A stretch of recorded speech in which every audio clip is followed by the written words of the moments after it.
channel. So today's video is going to be my September favorites and not so favorites, and I have an entire box in front of me of all the things that I've been loving the past month, and then I have like 3 or 4 things that I just did not really like. So if you aren't already, then please subscribe to my channel, and if you want to know all the things that I loved and did not love, then just keep watching. Okay, so I'm going to start with the obvious. I just had to include the Anastasia Master Palette by Mario. I just think this palette is so beautiful. The packaging is so sleek and just so pretty. I love the matte black and the gold. And then every single shade in this is just gorgeous. I think every single one of these are just perfect for fall, and I love those deep warm tones that are in here. And then he put a mixture of shimmers and mattes. There's actually only 3 completely matte shades in this, which I kind of like. All these other colors are so different. Every single one of these is just, I've never seen anything like it. And I just think that they did such an awesome job with this. And every single shade is so pigmented and so just buttery and creamy. And a little bit goes a long way with each of the shades. I just absolutely love this palette. So I wanted to talk about this Becca Lowlight and Highlight Perfecting palette.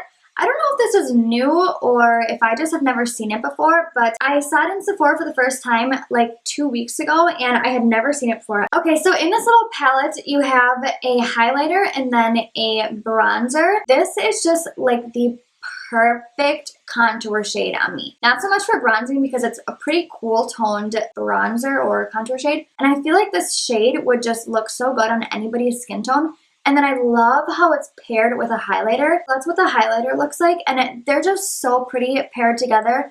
But I mainly just am loving this for the contour shade. And it's so pigmented. You hardly need to use any of it for it to show up on you. So I just have not been able to put this down. Okay, the next thing that I have been absolutely loving, and I wasn't even going to show you guys this because it is pretty pricey. It's the Sunday Riley U.F.O Ultra Clarifying Face Oil. So this is a dry face oil, and it's made for people with oily to acne-prone skin. I have very oily skin right in my T-zone, and then I'm pretty dry out here, and then I have very acne-prone skin. Everything breaks me out. I'm super sensitive to anything that I put on my face, so I really have to be careful with that. But I'm kind of just at that point in my life where I'm over my skin. I'm just so sick of it not wanting to cooperate and just not being like good skin. So this is for the management and prevention of acne and blackheads. It's 1.5% salicylic acid medicated dry oil that clears congested pores. I literally use 2 drops on my fingers, rub it in, and then I put it on all over my face, and I do that twice a day, right when I wake up, after I wash my face, and then right before I go to bed. I've been using it for about a week now, and I already can tell the biggest difference. My skin is so much softer. I had a huge breakout on basically like my whole lower half of my face. I had so many pimples, and they just were not going away for the life of me. The day that I started using this, they started instantly clearing up, and they're almost gone now. It's really helping with my rosacea. I don't know if you guys watched my last video, my brown smoky eye. You can clearly tell in the video that my rosacea is much better than it used to be. My skin is almost like the same color. Usually it's super red everywhere, which is really frustrating. I don't think I could ever not use this product again, and it's only been a week. That's how much I love it. Next thing I have is a lip product, and it is the Too Faced Melted Matte Liquefied Matte Long Wearing Lipstick in the shade Queen Bee. So I've just been obsessed with this shade. It's a mauve shade. Everybody knows that I'm obsessed with my mauves. It's not too light, it's not too dark, and I just love it. I think it's just so pretty for an everyday look. It doesn't have like too many pink tones in it. It leans more towards the purple side, which I tend to like more. I'm not too crazy about the formula of these. I think that they are a little bit drying. I think the Kat Von D ones are extremely drying. They're nothing compared to that, but they are more dry than my Stila liquid lipsticks, which I'm just obsessed with. I just love the color of this. That's Queen Bee by Too Faced. Now I have a mascara, which is weird for me because I'm so stuck on my Too Faced Better Than Sex mascara, but I picked up this mascara for my lower lashes. It is just amazing. It's the Sephora brand Outrageous Curl Mascara. The applicator is so tiny. I feel like it makes it so much easier to just brush down on the lower lashes, and it gets every single hair. It doesn't ever make mine clumpy, and it stays on so good. And it's pretty cheap too. I think it was $11, which is really cheap for a high-end makeup product. Okay, now I'm going to move on to the things that I just have not been liking at all. And I always hate talking about these because I kind of feel bad. I just want you guys to know that even though I don't like something from this brand, it does not mean that I don't like the brand. And then also keep in mind that everybody else has different skin types, and the things that don't work for me might work awesome for you, and some of the things that work really good for me might not work for you. So I just wanted to say that quick before I jump into this. The first thing that I will be returning is the Cover FX Mattifying Primer, and this has an anti-acne treatment in it. So I got this because it said it was a mattifying primer. I normally use my Makeup Forever matte primer or the Becca one. So when I saw that this was mattifying, I had to get it because I'm super oily, obviously, so I love anything that's mattifying. It was so greasy on my skin. Like, it felt like I was just rubbing oil all over my skin, which was really strange to me because it is supposed to be mattifying, and it never got sticky. It never dried almost. It felt like I just had a layer of oil on my face. It was so weird. And when I tried to apply my foundation on top of it,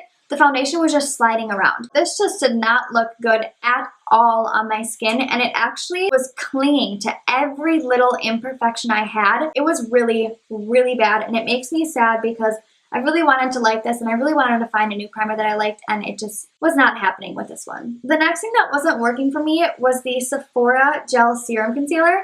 So I picked this up on my last Sephora haul. I mentioned it in my video, and I was really excited to try this because of the name. It says Gel Serum Concealer, so it seemed really interesting to me. The first thing I want to say is I hate this applicator. I think this is the worst applicator I've ever tried on a concealer. I'm just going to show you on the back of my hand how much you're getting on this. First of all, the product only goes on the very tip of the applicator. It does not stick to any of these sides. Every other concealer I have, I can do my entire face without even dipping it back into the container. I had to dip this back into the container 4 times per eye. It was like one streak back, one streak back. I wasn't even using that much, but I had to do that for it to even show up on my skin. Another thing that I did not like about it is that it enhanced everything underneath my eyes. And it just clung to my dry patches underneath my eyes, and it creased really, really fast. I set it instantly, and it still creased after. Like, I just looked like I was aging really bad, and it was not flattering at all on me. I just did not like the consistency of it. It was almost like kind of watery.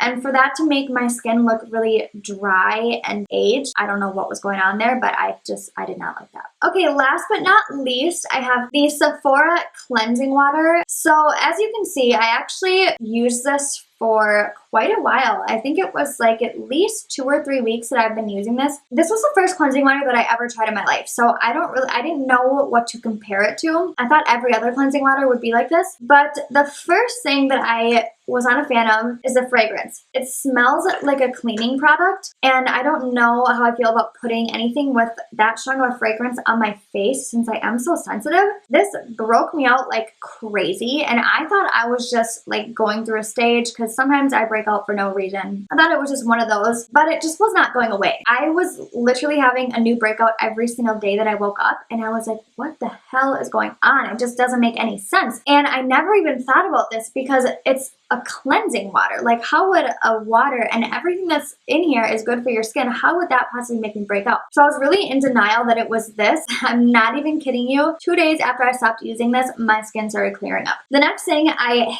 hated about this was it left a nasty film on my face. It was so thick and sticky that I just felt so disgusted. But I'm not kidding, I thought every single cleansing water was like this. So I was like, you know what, just suck it up, get through it, it'll dry, whatever. And then I would wake up in the morning and I would just be covered in oil. It was so gross. I normally don't wake up with that much oil on my face, but when I used this, it was just crazy how much oil I was producing while I slept, and that was on my face. Let me know down in the comments if you guys recommend any cleansing waters that will not break me out. So yeah, I think that's all I have to say. That was a lot of stuff, so I hope this video isn't too long for you guys. I know that a lot of people don't like long videos, so I try to keep them short, sweet, and to the point. So if you like this video, then please give it a thumbs up. Let me know what your favorites have been for the past month. And yeah, I'll see you guys in my next video. Thanks for watching.